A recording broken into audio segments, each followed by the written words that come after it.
Good morning. So this message is obviously in response to Solid Sunny.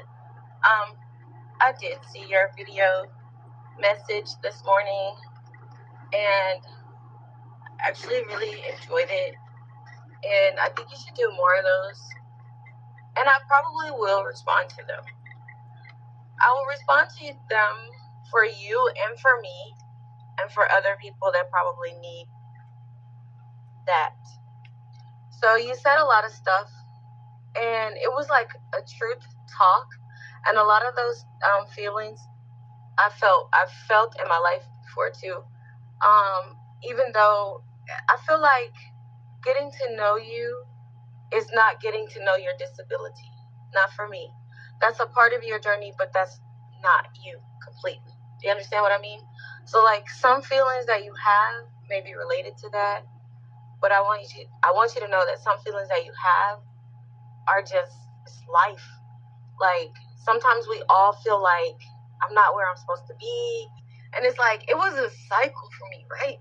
It's like, all right, I ain't drinking no more. But here come the weekend, and then I'm going to drink. And then I would say, well, it's the weekend. I can do what the hell I want to do. But it wasn't nobody else telling me that I couldn't drink because I'm grown. If I want to drink still, I can drink.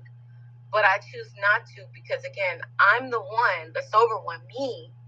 They got to be responsible for anything that I've done, said, any drunk texts, drunk phone calls. Like, I got to be responsible for that. And I don't want to, I quit. The sober me quit. Nah, that's all right. And so it took a lot of me thinking about that. It took a lot of losses. I took a lot of L's.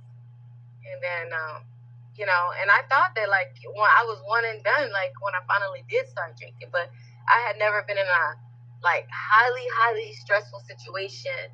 And that happened to me over the summer. And I'm glad that it did because now I know exactly what not to do.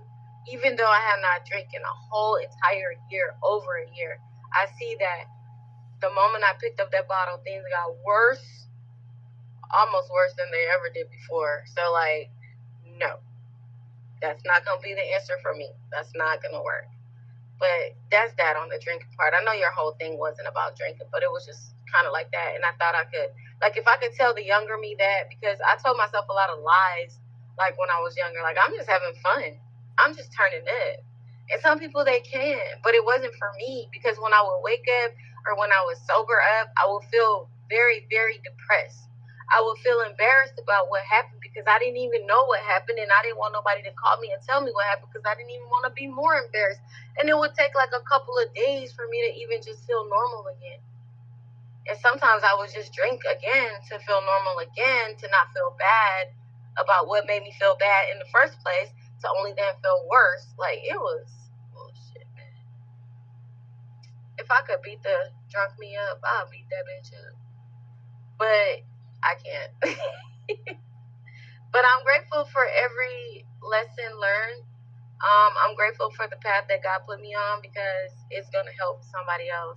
And that's what you have to look at when it comes to you. It's a lot of people looking at you, and your honesty is going to help a lot of people. It's going to be a lot of people out there that ridicule you and say stupid stuff.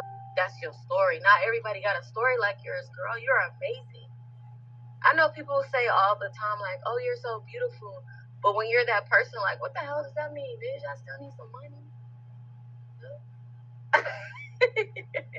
But if you could only see so many people around you, that's not their ministry, girl. That's a blessing. That's a blessing. You come on here without makeup, without wigs.